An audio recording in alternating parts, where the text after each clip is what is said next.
जुड़ने के लिए मैं आपसे जानना चाहता हूं कि पश्चिम बंगाल और असम के चुनाव में आप क्या महसूस कर रहे हैं, किस प्रकार का राजनीतिक वातावरण वहां आपको आज असम में दिखा वोटिंग में, और पश्चिम बंगाल में भी क्या माहौल है?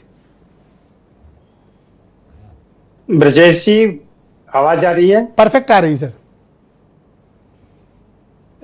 असम, बंगाल या जहां भी चुनाव हो रहे हैं और चुनाव में जो वोटिंग परसेंटेज आपको ज्यादा दिख रहा है, मुझे लगता है कि संजय जी ने बिल्कुल सही कहा कि एसआईआर का असर है।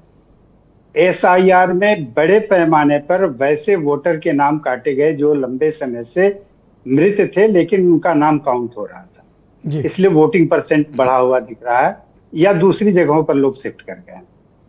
रही बात कि होगा क्या, इस बढ़े हुए मतदान या जो कुछ भी हो रहा है चुनाव के दौरान हुआ, या चुनाव के पहले जिस तरह के बयान और भाषण होते रहे, दोनों ओर से आरोप प्रत्यारोप होते रहे, उसका निष्कर्ष क्या होगा, उसका परिणाम क्या होगा, सबकी निगाहें इसी पर टिकी हुई हैं। शायद हम लोग के डिबेट का भी मूल मकसद यही है कि उसमें क्या होगा। सच्चाई यह है कि बीजेपी ने एक पॉलिटिकल लाइन जो तय कर ली है हिंदुत्व और घुसपैठ की, वह अपनी उस लाइन से कभी डेविएट नहीं करती है। वो वही बनी हुई है, घुसपैठ की समस्या और हिंदुत्व की समस्या। हिंदुत्व की बात असम ही नहीं बल्कि पूरे नॉर्थ ईस्ट की बात करें तो घुसपैठ, और बंगाल की भी बात करें, दोनों राज्यों की बात करें तो सबसे बड़ी समस्या है वहां घुसपैठ की। और घुसपैठ की बात हम नहीं कह रहे हैं या बीजेपी के लोग कह रहे हैं, इसलिए नहीं मान लेना चाहिए। खुद ममता बनर्जी ने 2005 में जो घुसपैठ को लेके सवाल उठाया था और संसद में जिस तरह का हंगामा उन्होंने किया था, उससे आप अंदाज लगा सकते हैं कि 2005 में अगर घुसपैठ की समस्या उतनी गंभीर थी पश्चिम बंगाल में, तो आज वो घट कैसे गए? ऐसा तो कोई कदम उठाया नहीं किसी ने, बल्कि आरोप ये लगते रहे कि वैसे लोगों को भी जो एसआईआर में नाम छटे हैं, लगभग 91 लाख के आसपास जो नाम छटे, वो 1 करोड़ भी मान के चले कि 1 करोड़ के आसपास होंगे। इतने लोग आखिर थे कहाँ, हैं कहाँ? उसमें से मान लीजिए 5-10% एरर होगा, एरर भी मान लेते, तब भी 80-90 लाख लोग अगर वहां से छटे हैं तो निश्चित तौर पर, चूंकि बंगाल और बांग्लादेश की सीमा सटी हुई है, इसलिए वो असर पड़ता है। तो इसलिए सर तृणमूल की क्या ताकत है? 3 बार लगातार मुख्यमंत्री बने रहना या इतने हाई वोल्टेज चुनाव में रहना कोई आसान नहीं होता, उनकी भी कोई ताकत होगी। मैं दोनों की ताकत की बात बताता हूं आपको।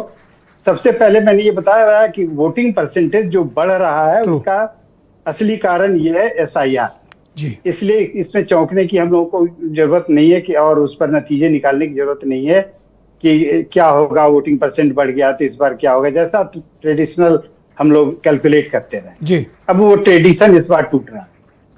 दूसरा कि ममता की ताकत की अगर हम लोग बात करें तो ममता की ताकत, सबसे बड़ी जो ताकत थी वो वहां के 30% मुसलमान हैं।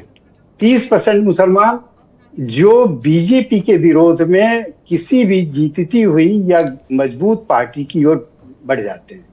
और जाहिरा तौर पर अब वहां बंगाल में टीएमसी के अलावा जो अपोजिशन की 2 बड़ी पार्टियां हैं, एक कांग्रेस है और एक लेफ्ट की पार्टियां हैं, तो दोनों की जो अभी स्थिति है पिछले 2 चुनावों से, 3 चुनावों से, उसमें अब उनका स्कोप कोई नहीं बचता है। वो अस्पताल में भर्ती हैं, बल्कि अब तो ये पॉलिटिकली हॉस्पिटलाइज्ड नहीं दोनों।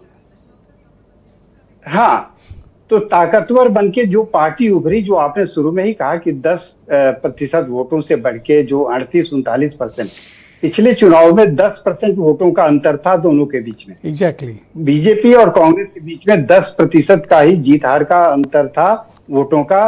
और इस बार एसआईआर में 1 करोड़ नाम कटे और टीएमसी जैसा आरोप लगा रही है। हालांकि आज एक नई जानकारी टीएमसी ने दी है कि उसमें 60% जो नाम कटे हैं वो हिंदुओं के नाम है।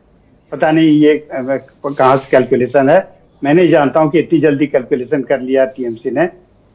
लेकिन ये माना जा रहा है कि उसमें बड़े पैमाने पर मुसलमान, जो खास करके बांग्लादेशी मुसलमान थे और जिन्हें वोटर बना दिया गया था बंगाल में। आप सर ये कहना चाहते हैं कि इस बार ममता बनर्जी के लिए आसान नहीं है अपना किला बचाना। बीजेपी बहुत कड़ा मुकाबला दे रही है। मुश्किल। हाँ, इस बार मुश्किल इसलिए है कि तमाम योजनाओं के, हालांकि ममता बनर्जी की ताकत जो रही है, एक तो मुसलमान मैंने बताया, दूसरा कि उन्होंने महिलाओं पर दाव किया। अच्छा, हिंदुत्व का मुद्दा चल रहा है क्या वहां पे? पश्चिम बंगाल में हिंदुत्व के मुद्दे पर वोट पड़ते हैं? बिल्कुल, हिंदुत्व का मुद्दा खास करके 2021 के बाद से और उभार पर है। जब तीसरी बार जब हैट्रिक बनी ममता बनर्जी की, उसके बाद जो वहां रहने वाले मुसलमान थे, उन इलाकों में जो हिंदू रहते हैं, उनसे जरा किसी से कोई करीबी हो तो एक बार बात करके देखिए कि उनकी तबाही कैसी है जी, और किस तरह वो। अश्क जी, मैं आपका आभार प्रकट करता हूं। कृपया सर हमारे साथ बने रहिएगा। मैं इस डिबेट को थोड़ा आगे बढ़ाना चाहता हूं। पीयूष